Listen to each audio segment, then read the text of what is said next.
Hello दोस्तों, कैसे हो आप सभी दोस्तों। आज की इस वीडियो में हम बात करने वाले हैं next problem of DSA cracker sheet की, जो कि है मर्ज टू सॉर्टेड अरे without using extra space.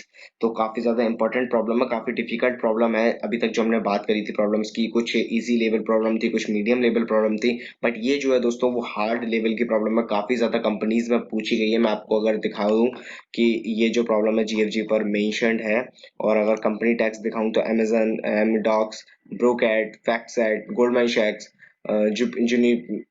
Juniper Networks, LinkedIn, Microsoft, Quikr, Snapdeal, Synopsys, Visa जो हो काफी ज्यादा कंपनीज में पूछी गई है। हार्ड जो कैटेगरी में ये है, तो काफी अच्छी प्रॉब्लम है। इस पर हम बात करेंगे लास्ट में। इसका जावा और सीपीपी सॉल्यूशन मैं आपको दिखाऊंगा एज यूजुअल। और चलिए बात करते हैं प्रॉब्लम की। तो बात करें अगर हम प्रॉब्लम की, तो प्रॉब्लम कुछ इस तरीके से है कि हमें दो एरे गिवन होंगे जो कि सॉर्टेड ऑर्डर में होंगे। कैसे होंगे वो मैं आपको समझाता हूँ। पहला एक एरे मैंने ले लिया, ठीक है। 1 2 7 8 9, ठीक है।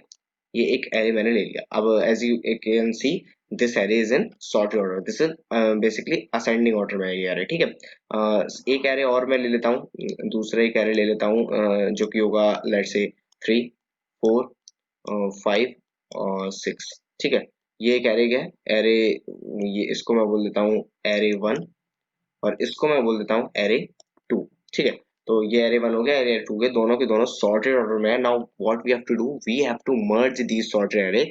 और हमें कुछ इस तरीके से करना है कि जो हमारे सॉर्टेड होने के बाद अरे हो, वो इस तरीके से हो जाए कि 1 2 3 4। जैसे एज यू कैन सी, जो एलिमेंट्स है 1 2 3 4 5, 5 एलिमेंट है पहले वाले एरे के अंदर, तो हम इस बार भी इसमें 5 एलिमेंट रखेंगे, ठीक है। और इसमें 4 एलिमेंट्स है, 1 2 3 4, तो इसमें भी हम 4 ही रखेंगे। तो लेकिन these will be in sort order 7 8 और 9।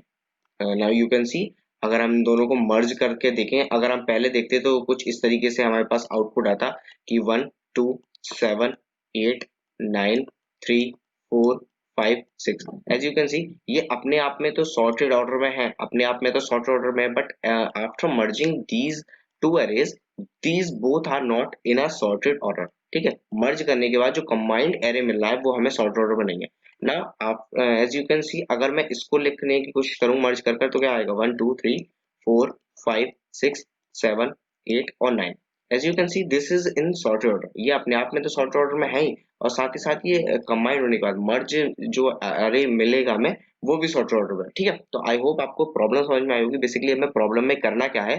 तो अगर आपको प्रॉब्लम अच्छे से समझ में आ गई, तो इसकी अप्रोच की तरफ हम बढ़ते हैं और देखते हैं कि how we are going to approach for the solution of this problem, ठीक है। चलिए, अब अप्रोच कुछ इस तरीके से होगी कि सबसे पहले अगर आपसे इंटरव्यूज में एक क्वेश्चन पूछा गया, देखिए मैं आपको एक बिल्ड करता हूँ बेसिक सॉल्यूशन से लेकर इसके बेस्ट ऑप्टिमल सॉल्यूशन तक, जो लास्ट में आप कोड देंगे। अब मैं आपको हर सॉल्यूशन का कोड नहीं देता। पिछली वीडियो में एक बंदे ने मुझसे कमेंट में मांगा था, तो मैंने उसको कोड दे दिया था। मैं समझाने के बाद मैं ट्राई करता हूँ कि आप खुद अपना कोड बनाएं, क्योंकि इंटरव्यू में जब आप बैठेंगे तो आपको इन जो नेव अप्रोचेस होती हैं उनकी कोड बनाने की जरूरत कभी भी नहीं पड़ेगी। इंटरव्यूअर आपसे हमेशा ऑप्टिमल सॉल्यूशन का ही कोड पूछता है। जब आप बिल्कुल ऑप्टिमल बता देते हैं, फिर वो बोलता है कि चलिए कोड करके दिखा दीजिए इसे, क्योंकि ये जो सॉल्यूशन होते हैं ये वैसे भी टाइम कॉम्प्लेक्सिटी इनकी हाई होती है, तो इसको नहीं पूछा जाता है, ठीक है। तो चलिए कोई बात नहीं, इसकी बात करते हैं हम, अप्रोच की बात करते हैं कि how we are going to approach this solution. अब सबसे पहला सॉल्यूशन जो होगा वो क्या होगा, बहुत ही नेव बेसिक सॉल्यूशन होगा इसका। हम क्या बोलेंगे, हम बोलेंगे I am going to take another array of size, let's say इसका साइज है n which is equal to 5, ठीक है।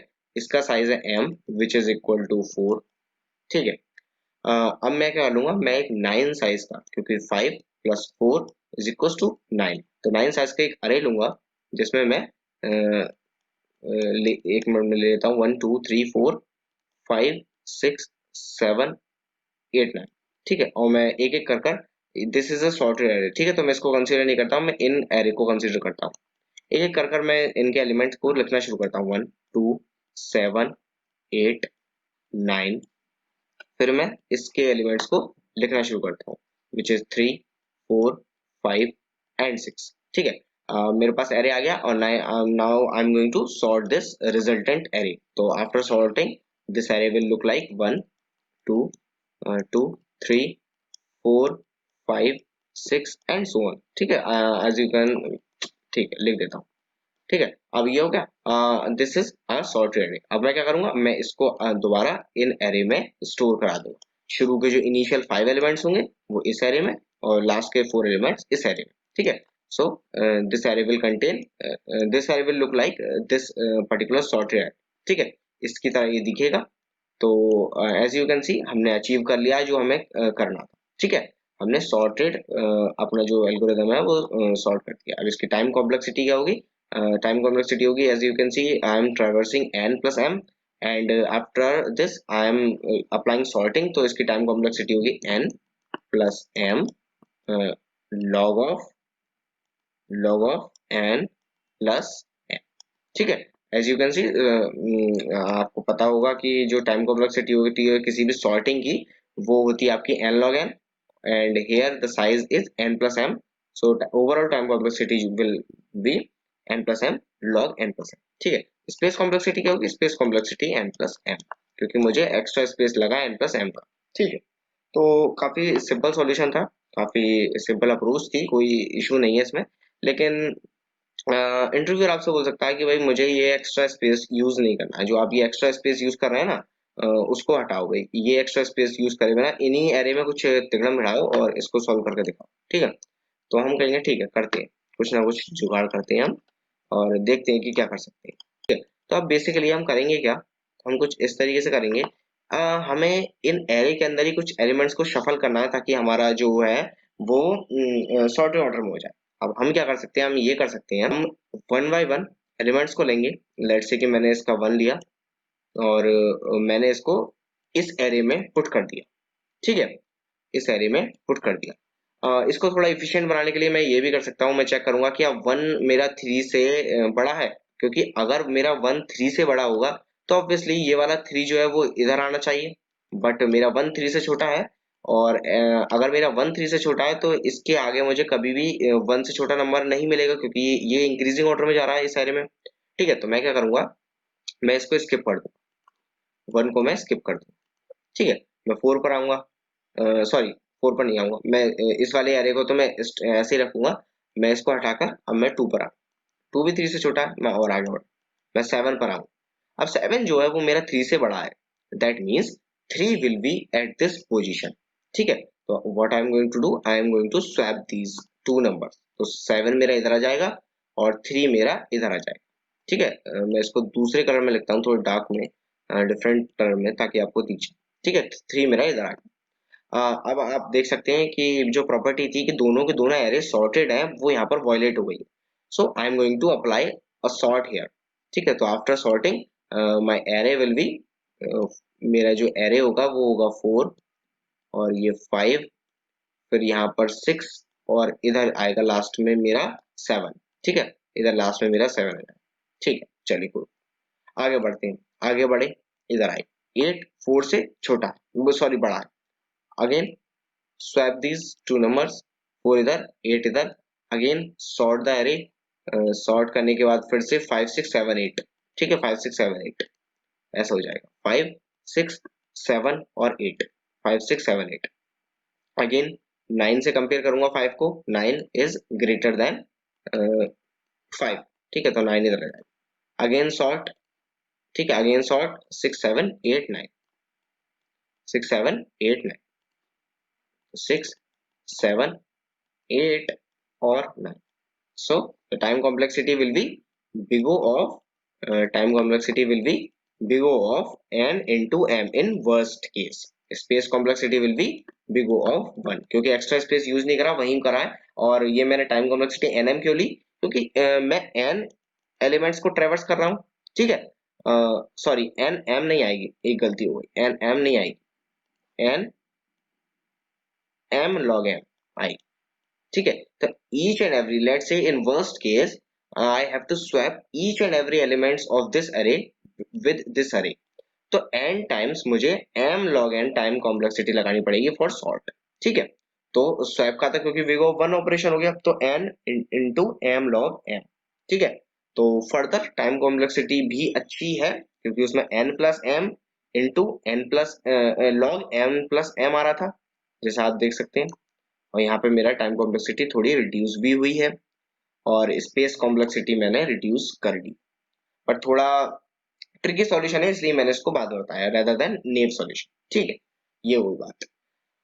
अब ये तो मेरा आप बोल सकते हैं कि अच्छा सॉल्यूशन है, इसमें कोई इशू वाली बात है नहीं, बट हो सकता है फर्दर कि आपसे बोला जाए कि कुछ और बताइए, क्योंकि ये जनरल सॉल्यूशन है काफी, तो हो सकता है आपसे बोला जाए कुछ और बताइए, क्योंकि आपको एक सादा सॉल्यूशन आने चाहिए किसी भी अप्रोच के।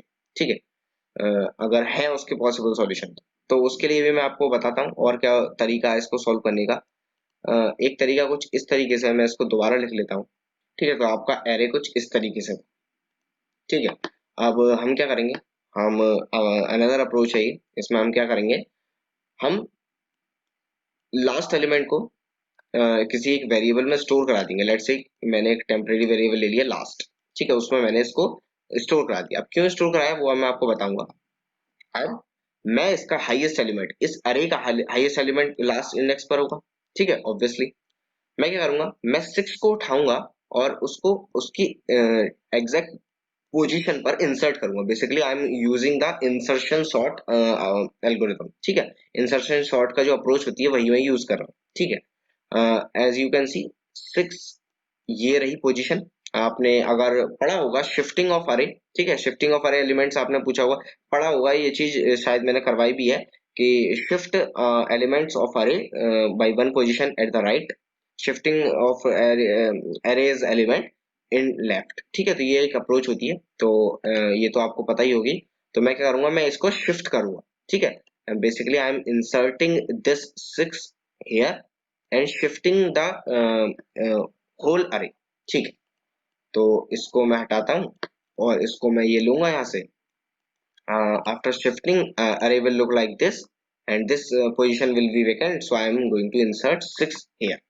अब वो 9 जो था ना, जो मैंने लास्ट वेरिएबल में स्टोर कर रखा था, उसका क्या करेंगे, उसका मैं ये करूंगा, मैं चेक करूंगा कि क्या भाई पोजीशन जो है वो ये मेरा 6 जो है वो कहीं इंसर्ट हुआ है। वो कैसे करूंगा, वो मैं ऐसे कर सकता हूँ कि एग्जैक्टली हियर आई हैव 6 और जो लास्ट में है वो 9। अगर लास्ट वाला वेरिएबल इस 6 से बड़ा है तो ऑब्वियसली ये कहीं ना कहीं इंसर्ट हुआ होगा, ठीक है। तो I am going to insert 9 over here. Now अब क्या करूंगा, अब मैं 5 को उठाऊंगा, 5 को इंसर्ट करूंगा same. So I am going to shift the all element, इसको मैं लास्ट में स्टोर करा दूंगा, ठीक है। लास्ट में 8 है मेरा इस समय, सॉरी, लास्ट में 8 है मेरा, ठीक है। आप समझ लीजिए इसको, लास्ट में 8 स्टोर है, ठीक है। अब मैं क्या करूंगा, जब मैंने ये पूरा शिफ्ट कर दिया है, तो शिफ्ट करने के बाद कुछ एरे ऐसा होगा 7 6 और इधर मैं 5 इंसर्ट करा दूंगा और 5 की जगह पर यहाँ पर 8 स्टोर कर, ठीक है। In the similar way I am going to take 4 और 4 को मैं उसकी एग्जैक्ट लोकेशन पर रखूंगा, फिर 3 को उसकी एग्जैक्ट लोकेशन पर रखूंगा और ये जब जब चेंज हो जाएंगे सब कुछ, तो शिफ्टिंग के बाद और सबको स्टोर कराने के बाद एरे कुछ इस तरीके से होगा कि 3 4 और 5 और इधर जो मेरे वो स्वैप हो चुके होंगे, तो 3 और 4 की जगह पर क्या आएगा, 3 और 4 की जगह पर आएगा 6 और 7।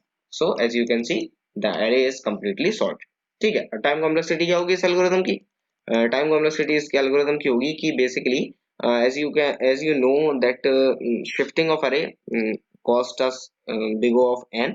तो big O of n operation है कितनी बार, each and every m element, in worst case हर एलिमेंट के लिए मेरे को एरे को शिफ्ट करना होगा, तो big O of m into n। Time complexity बढ़ गई है, इन सारी अप्रोच जो हमने अभी तक बात करी थी उनसे टाइम कॉम्प्लेक्सिटी बढ़ गई है कंफर्म, ठीक है।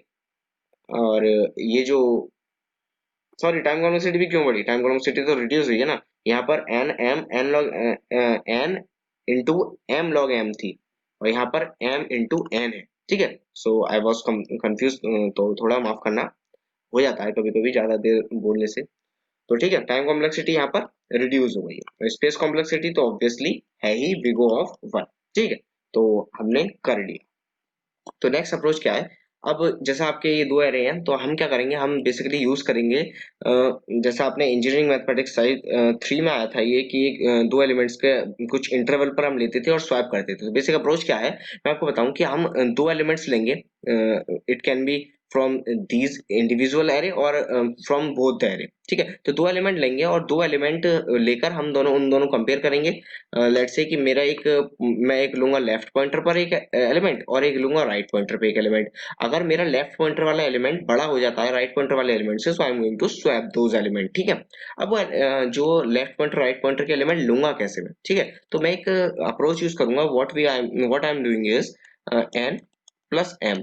ठीक है, n size of this array, m size of this array. ठीक है, तो इन दोनों को इनिशियली मैं मैं एक वेरिएबल लूंगा gap. Gap which basically defining कि जो गैप होगा बोथ द एलिमेंट के, मतलब इन दोनों एलिमेंट के बीच में, कि एक एलिमेंट इधर है और दूसरा एलिमेंट कितने गैप पर, मतलब कितने आगे उनसे होगा। ठीक है, इन दोनों एलिमेंट के बीच में कितना गैप होगा बेसिकली। ठीक है, तो ये चीज जो है वो मेरा ये गैप वेरिएबल डिफाइन करेगा। ठीक है, तो इसी अप्रोच का मैं यूज करते हुए अपने जो भी सॉल्यूशन होगा उसको मैं यूज करूंगा। ठीक है, ठीक है, तो इनिशियली ये होगा। अब मैं इसको क्या करूंगा, तो n प्लस एम और इसको भी डिवाइड करता रहूंगा 2 से। तो अगली इटरेशन में डिवाइड कर दूंगा इस होल को 2 से। ठीक है, और 2 के साथ साथ मुझे जो, जैसा आपको पता है कि एक डेसिमल वैल्यू मिलेगी, तो उसका मुझे सील लेना है। तो इस एग्जांपल से समझाता हूँ मैं आपको। n की वैल्यू क्या है यहाँ पर 5 और m की वैल्यू 4। ठीक है, तो 5 प्लस 4 दैट विल बी 9 और उसको हम डिवाइड करेंगे 2 से तो हमें मिलेगा 4.5। और इसकी अगर मैं सील वैल्यू बताऊं आपको तो वो होगी 5। ठीक है, तो इनिशियल गैप विल बी 5। तो left pointer will be at this, और एक दो तीन चार और पांचवा एलिमेंट जो होगा, मतलब एक दो तीन चार, पांचवा एलिमेंट जो होगा वो होगा मेरा दूसरा राइट पॉइंटर। ठीक है, तो इसी का मैं यूज करते हुए आगे बढ़ूँ। अब मैं देखूंगा लेफ्ट पॉइंटर राइट पॉइंटर की वैल्यू, लेफ्ट पॉइंटर की वैल्यू छोटी है राइट पॉइंटर से। ठीक है, आगे बढ़ जाओ। 2 4 condition not violated, 7 5 condition violated. ठीक है, तो मैं इसको 7 कर दूंगा, इसको 5 कर दूंगा। अब basically I am swapping this elements. ठीक है, तो अगेन आगे बढ़ूंगा 8 और 6, फिर कंडीशन वायलेट, तो इधर 8 आएगा और इधर 6 आएगा। ठीक है, अब मेरी ये एक इटरेशन, एक गैप की इटरेशन कंप्लीट हो चुकी है। So remove these basically pointers जो मैंने करा, और जो इनकी प्रीवियस वैल्यू थी वो भी हटा दो, ताकि आगे जब हम करें तो हमें कंफ्यूजन ना हो। ठीक है, तो अब मेरा पहली इटरेशन के बाद एरे कुछ इस तरीके से दिख रहा है। ठीक है, अगली बार लेफ्ट पॉइंटर तो मेरा यही होगा, लेकिन 5 डिवाइडेड बाई 2 उसकी भी सील वैल्यू, तो गैप की वैल्यू पहले थी 5, अब उसकी वैल्यू हो गई 3। ठीक है, तो लेफ्ट पॉइंटर और एक दो और तीसरी जगह पर मेरा ये राइट पॉइंटर आ जाएगा। ठीक है, तो 1 और 6 कंडीशन नॉट वायलेटेड, 2 और यहाँ पर 9 कंडीशन नॉट वायलेटेड, 5 और 3 कंडीशन वायलेटेड। तो 5 को इधर ले आओ और 3 को इधर लेकर चले जाओ। ठीक है, इसी तरह से आगे बढ़ूंगा मैं। इसको मैं पॉइंटर का कलर थोड़ा चेंज कर देता हूँ। उसके बाद 6 और 4 कंडीशन अगेन वायलेटेड, तो इसको 6 को इधर ले जाओ और इधर 4 ले आओ। ठीक है, ठीक है, और उसके बाद ये इधर आ गया और ये इधर आ गया, कंडीशन अगेन वायलेटेड। 7 को इधर ले जाओ और इसको इरेज कर कर 9 ले आओ। ठीक है, अगेन मैं 5 इधर 3 और इधर 5 और 8 कंडीशन नॉट वायलेटेड। ठीक है, सेकंड इटरेशन के बाद my array will look like my array will look like this। ठीक है, मेरा एरे सेकंड इटरेशन के बाद कुछ ऐसा दिखेगा। तो आप देख सकते हैं कि धीरे धीरे सॉर्टेड ऑर्डर में आ रहा है। ठीक है, अब मैं क्या करूंगा, अब मैं अगेन मेरा जो गैप की वैल्यू हो जाएगी वो क्या हो जाएगी, 3 डिवाइडेड बाई 2 यानी कि 1.5, और उसको हम सील करेंगे 1.5 को। हम जब सील कर कर देखेंगे तो इसकी वैल्यू आएगी 2। ठीक है, इसकी वैल्यू आएगी 2। थोड़ा मैथ में कंफ्यूज हो गया था मैं, आई एम थिंकिंग कि दोबारा 3 आ रही है शायद, तो 2 आएगी। ठीक है, तो left pointer will be my eight this position, sorry, left pointer will B this position, और 1 और 2, तो राइट पॉइंटर मेरा इधर होगा। 1 और 3 कंडीशन नॉट वायलेटेड, 2 और 4 कंडीशन नॉट वायलेटेड, 3 और 7 कंडीशन नॉट वायलेटेड, 4 और 5 कंडीशन नॉट वायलेटेड, 7 और 6 कंडीशन वायलेटेड। ठीक है, तो 7 को इधर ले आओ, 6 को इधर ले जाओ। ठीक है, 5 और 9 कंडीशन नॉट वायलेटेड, 7 और 8 कंडीशन नॉट वायलेटेड। चलो, इसको हटा दो। और अगली इटरेशन, जैसा आप देख सकते हैं कि अगली इटरेशन में थोड़े स्वैप्स कम हुए, तो ऐसा ही है। ठीक है, इसी तरह से हमारे स्वैप धीरे धीरे खत्म हो जाएंगे। तो इसके बाद ये मेरा हो गया 2। सॉरी 2 डिवाइडेड बाई 2 यानी कि 1। अब मेरी गैप की वैल्यू हो गई 1। तो मेरा left pointer will be at this, और after one iteration my pointer will be at this. ठीक है, so I am going to swap 1 और 2, कंडीशन नॉट वायलेटेड, 2 और 3, कंडीशन नॉट वायलेटेड, 4 और 6, कंडीशन नॉट वायलेटेड, 6 और 5, कंडीशन वायलेटेड। तो 6 को इधर ले आओ और 5 को इधर ले जाओ। ठीक है, फिर 6 और 7, कंडीशन नॉट वायलेटेड, 7 और 9, कंडीशन नॉट वायलेटेड, 9 और 8, कंडीशन वायलेटेड। 8 को इधर ले जाओ, 9 को इधर ले, 9 को इधर ले आओ। तो after this condition, after this iteration, my array will look like, my array will look like, sorry गलती कर दी मैंने, मैंने इसको शायद दोबारा 9 लिख दिया। ठीक है, दोबारा 9 लिख दिया इसको, और उसको दोबारा 8 लिख दिया। तो इधर 8 आएगा और इधर 9 आएगा। ठीक है, इधर 8 आएगा, इधर 9। तो इसको इरेज कर दो और इसको इधर इरेज कर दो, फिर इसको इरेज कर दो और इसको इरेज।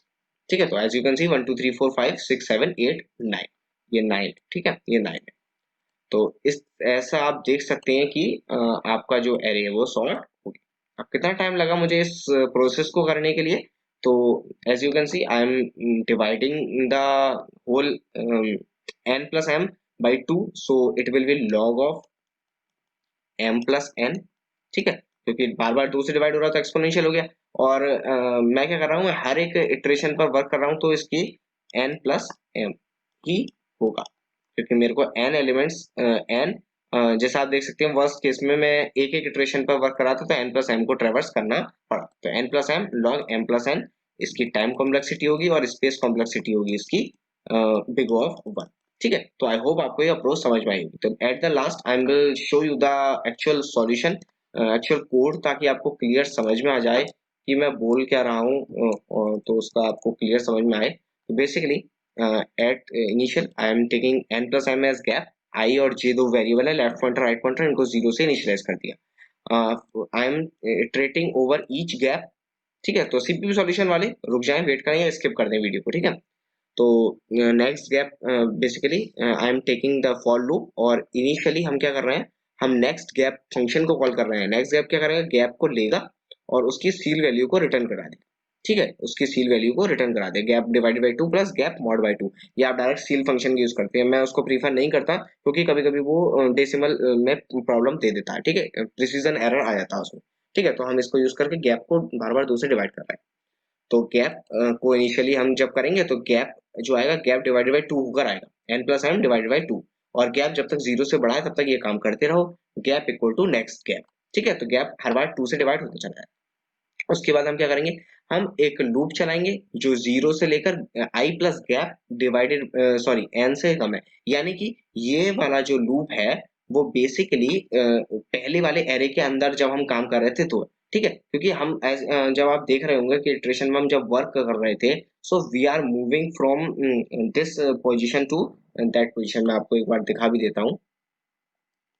जैसा आप देख सकते थे कि हम अगर हमारा एक लेफ्ट पॉइंटर इधर है और राइट पॉइंटर इधर है, तो हम एक बार तो अपने लेफ्ट एरे में ही मूव कर रहे थे, एक बार हम लेफ्ट और राइट इन दोनों की कॉम्बिनेशन मूव कर रहे थे। मतलब लेफ्ट पॉइंटर मेरा इधर था, राइट पॉइंटर मेरा इधर था। ठीक है, तो कॉम्बिनेशन मूव कर रहे थे। और एक बार हम इस राइट पॉइंटर में, राइट एरे में ही मूव कर रहे थे, यानी कि लेफ्ट पॉइंटर मेरा इधर था, राइट पॉइंटर इधर था। ठीक है, तो एक बार सिर्फ लेफ्ट पे हमने प्रोसेसिंग करी, एक बार लेफ्ट और राइट के कॉम्बिनेशन पे प्रोसेसिंग करी, और एक बार खाली राइट पे प्रोसेसिंग करी।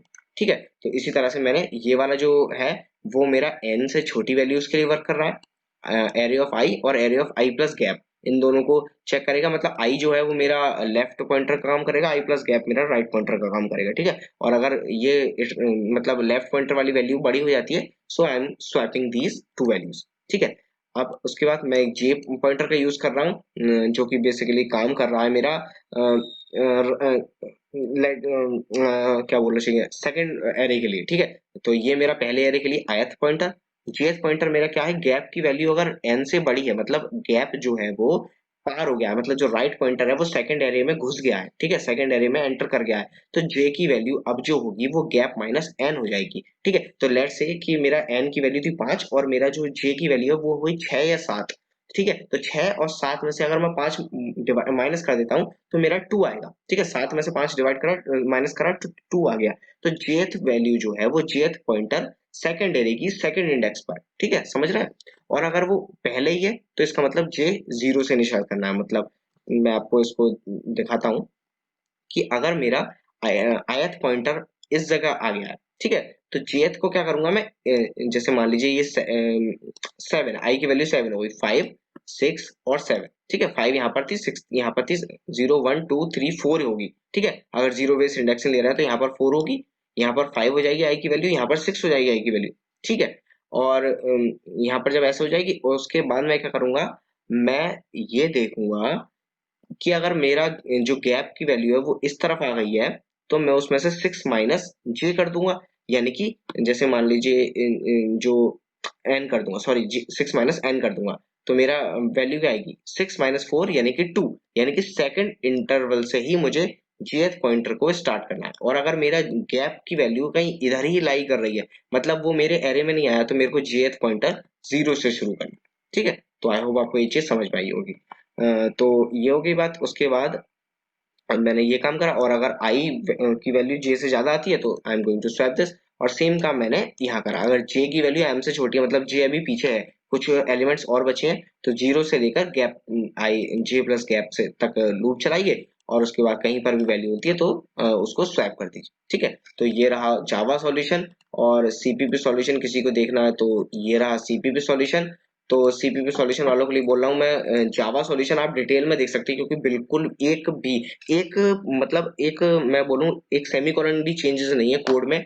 तो आई एम इंसिस्टिंग यू कि आप उसको जाकर देखिए, क्योंकि मैंने उसको अच्छी तरह समझाया। ठीक है, अगर आपने स्किप कर दिया तो स्किप नहीं करिए, तो आपको समझ में आ जाएगा। क्योंकि मैं इनिशियली एन प्लस एम का गैप ले रहा था, आई जे को 0, आई लेफ्ट एरे के लिए और जे राइट एरे के लिए, और हर एक गैप को 2 से डिवाइड करता गया हर एक इटरेशन पर। और ये मेरा लेफ्ट एरे के लिए प्रोसेसिंग करी, ये मैंने लेफ्ट और राइट का कॉम्बिनेशन के लिए करी, और ये मैंने राइट के लिए करी। ठीक है, तो मतलब मैं आपको दिखा रहा हूँ कि कोड कैसे कर रहा है, लेकिन जावा और सीपीपी सॉल्यूशन दोनों सेम है।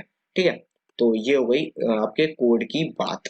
तो ये आज हमने इसकी जो अपनी मर्ज टू सॉर्टेड एरे थी ये भी हमने कंप्लीट कर ली है। Sorry for the delays, video थोड़ी लेट आ पा रही है, मुझे टाइम नहीं मिल रहा है, मैं कोशिश पूरी करता हूँ, बट क्या करूँ। चलिए कोई बात नहीं। और ये तो कार्डानेस एल्गोरिदम तो हम कर चुके हैं काफी ज्यादा बार, तो इसको भी मार्क कर देता हूँ ट्रू।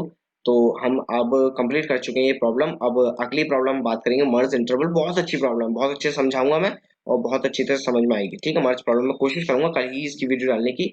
तो मिलते हैं आपसे अगली वीडियो में। अगर आपको वीडियो अच्छी लगी हो तो इसे लाइक कीजिए, अपने दोस्तों के साथ शेयर कीजिए, कमेंट में मुझे बताइए अगर आपको इसमें कोई दिक्कत आई है, मैं उसको सॉल्व करने की कोशिश करूंगा। कोई कोड चाहिए, कोई स्निपेट चाहिए, मैं उसको भी देने की आपको कोशिश करूंगा। तो मिलते हैं आपसे अगली वीडियो में, तब तक के लिए गुड बाय।